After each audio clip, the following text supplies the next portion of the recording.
Adya classes. I am Harneet and I am here to teach you an important subject of commerce field, that is economics. अच्छा, अब आप लोग but obvious you have come to 11th standard. So 10th तक ये economics क्या चीज होती थी हमें नहीं पता. गुजरात बोर्ड में तो इकोनॉमिक्स नाम का अलग से सब्जेक्ट भी नहीं होता है 9th-10th में. So it is like when you come into the field of commerce, so you have basic few subjects, right? Accountancy, business studies, then economics, है ना? And economics has two parts, micro and macro. But in your Gujarat syllabus, we don't have such bifurcations. We'll study only and only economics, ठीक है?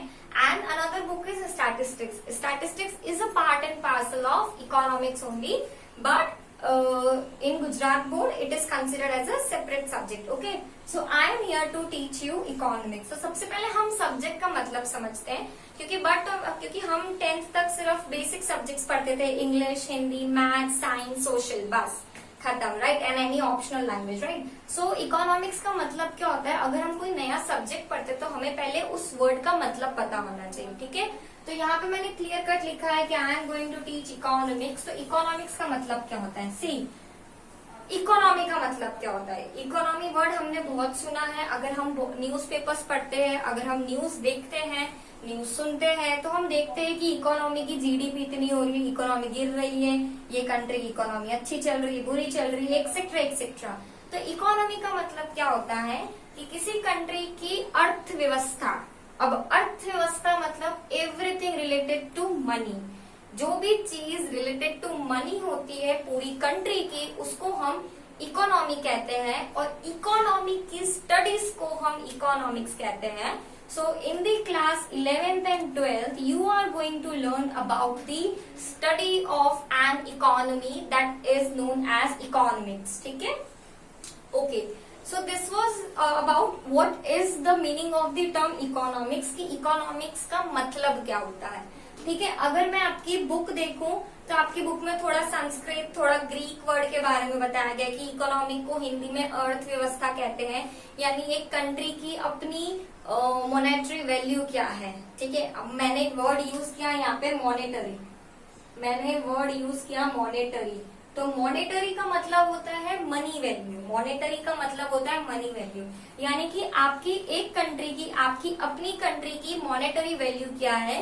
मतलब कि उस country में पैसा कितना फ्लो हो रहा है, कितनी वो डेवलपमेंट में हो रही, कितनी वो डेवलपमेंट में नहीं हो रही है. ठीक है? आप लोगों ने बहुत इजीली जीडीपी ये सब सुना होगा. अब तक सोचते क्या होता है, ये क्या होता है. But now you will come to know that what all this terms actually means in the terms of economics. ठीक है? So will move further with your book and everything. तो आपके बुक में जैसे मैंने बोला कि इकोनॉमिक्स को हम हिंदी में अर्थशास्त्र कहते हैं. अर्थशास्त्र, शास्त्र मतलब कोई लिटरेचर हो गया. अर्थ मतलब जनरली अर्थ मतलब इंग्लिश में अर्थ मतलब ग्लोब होता है, हम जिस प्लैनेट पे रहते हैं वो होता है. पर यहाँ पर अर्थशास्त्र मतलब the study of economy, that is known as economics. ठीक है? फिर अगर हम देखें तो जो इकोनॉमिक्स वर्ड है वो एक आया है ओइकोनोमस. ओइकोनोमस एक ग्रीक वर्ड है. ग्रीक, आई होप आप लोगों को पता हो. जो ग्रीस एक नेशन है, उसकी लैंग्वेज को ग्रीक कहते हैं. तो ओइकोनोमस, you can pronounce it as ओइकोनोमस, और एज जैसे आपको फाई आप उसमें कंफर्टेबल हो, सो दैट आपको स्पेलिंग अच्छे से याद हो जाए. ओइकोनोमस एक वर्ड है जो कि ग्रीक वर्ड है. यहाँ से आपको इकोनॉमिक्स वर्ड डिराइव हुआ है. डिराइव हुआ मतलब कि उसमें से मिला है, और इसका मतलब होता है मैनेजमेंट ऑफ हाउस होल्ड. इसका मतलब होता है मैनेजमेंट ऑफ हाउस होल्ड.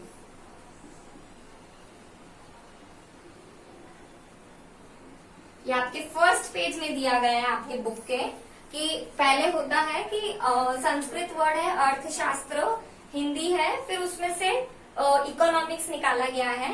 देन ओइकोनोमस वर्ड है ग्रीक वर्ड, जहां से वर्ड इकोनॉमिक्स निकला गया, और उसका मतलब होता है मैनेजमेंट ऑफ हाउस होल्ड. अच्छा, now what do mean by management. हाँ, आप मैनेजमेंट की जो भी पूरी डेफिनेशन है, सब कुछ है वो, बट ऑब्वियस आप बिजनेस स्टडीज के सब्जेक्ट में पढ़ोगे. बट यहाँ पे मैं आपको समझाने के लिए समझा रही हूँ. मैनेजमेंट मतलब एक एक चीज को मैनेज करना. तो मैनेजमेंट ऑफ हाउस होल्ड मतलब कि हमें हाउस होल्ड को मैनेज करना. अब हाउस होल्ड को हम कैसे मैनेज कर सकते हैं? अब हम सबके घर में, बट ऑब्वियसली हमारे कुछ कुछ मोस्टली फैमिलीज में क्या होता है, पापा एक अर्निंग मेंबर होते हैं, मतलब पापा ही सब कमाते हैं एंड मम्मी बेसिकली हाउसवाइफ होती है। तो पापा के हाथ में होता है पूरे घर की अर्थशास्त्र यानी अर्थव्यवस्था को कंट्रोल में रखना, राइट। पापा के हाथ में होता है अर्थव्यवस्था को कंट्रोल में रखना। पापा आते हैं कमा के, पापा लाते हैं पैसा यानी कि मॉनेटरी लाते हैं घर में, वो उस अर्थव्यवस्था को मम्मी को सौंपते हैं, मतलब कि वो पैसे मम्मी को देते हैं कि भाई देख मैं तो जा रहा हूँ बाहर काम धंधा करने, कि मैं जा रहा हूँ बाहर काम धंधा करने, you have to look after the management of हाउस होल्ड, कि कैसे कौन सा पैसा कितने में अलोकेट होना है। what did I use? I used allocate। Allocate का मतलब होता है सर्च करना, इसका लिटरल मीनिंग होता है टू सर्च। पर यहाँ पे हम इसका मतलब देखते हैं कि फॉर एग्जाम्पल अगर पापा ने 10,000 रुपए मम्मी को दिए प्रति महीना यानी पर मंथ, तो मम्मी वो देखेगी कि वो 10,000 रुपए कैसे डालना है, कि चलो 2,000 रुपए दूध वाले को, 5,000 रुपए किराने वाले को, 150 रुपए पेपर वाले को, एक्सेट्रा एक्सेट्रा। तो ये सब क्या है, मैनेजमेंट है। किसका मैनेजमेंट है? हाउस होल्ड का मैनेजमेंट है। इसीलिए हम इकोनॉमिक्स को मैनेजमेंट ऑफ हाउस होल्ड कहते हैं, कि ये जो इकोनॉमिक्स है निकलता अपने अपने घरों में से, कि आप घर को कैसे मैनेज करते हो, एंड धीरे धीरे ये निकलता है पूरी कंट्री में, कि पूरी कंट्री ऑन अ होल कैसे मैनेज होती है, कैसे चलाई जाती है, ठीक है।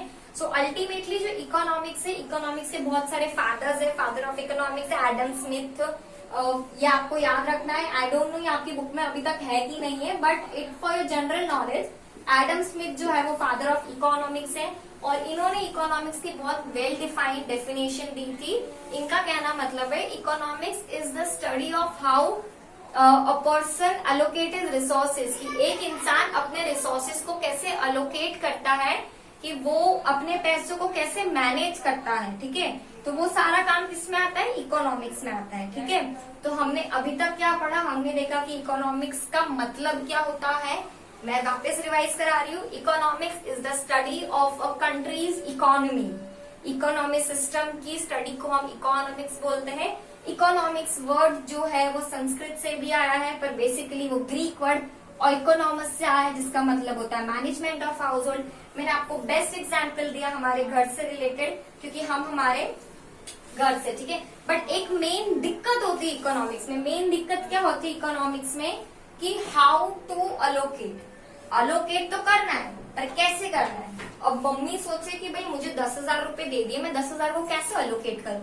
सो बेसिक चीज होती है, हम इकोनॉमिक्स में पूरे साल एक ही चीज के आजू बाजू घूमेंगे।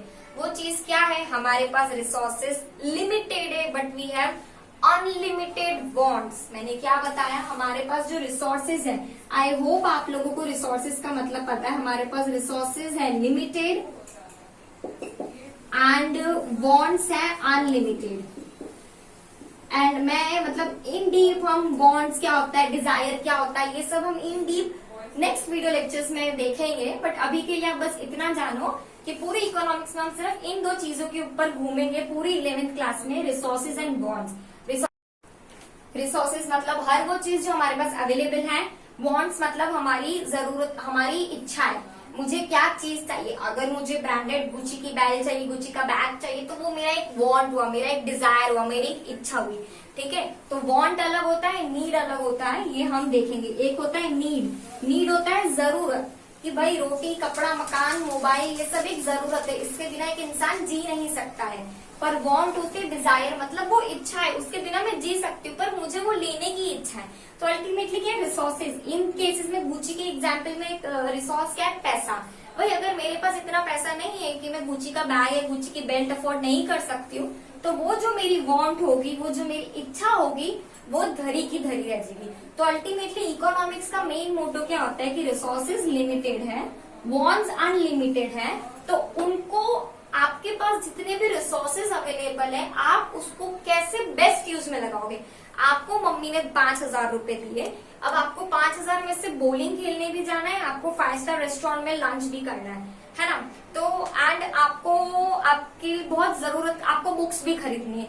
अब आप सोचोगे आपके पास रिसोर्सेज क्या है? सिर्फ 5,000 रुपए। आपकी वांट है दो चीजें कि भाई मुझे बॉलिंग भी खेलनी है, मुझे लंच पे भी जाना है, पर नीड क्या है? बुक्स। तो अब आपको सोचना है कि आपके पास जो रिसोर्सेज है, जो लिमिटेड है, जो पैसा है वो लिमिटेड है, उसको किस तरह से आप एलोकेट करोगे, किस तरह से आप लगाओगे सो दैट उसका बेस्ट यूज हो सके।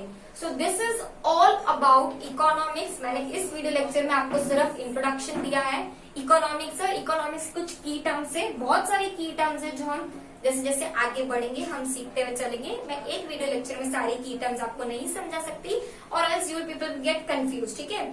So just do keep following our video lectures so that you will come to know more and more about economics, ठीक है।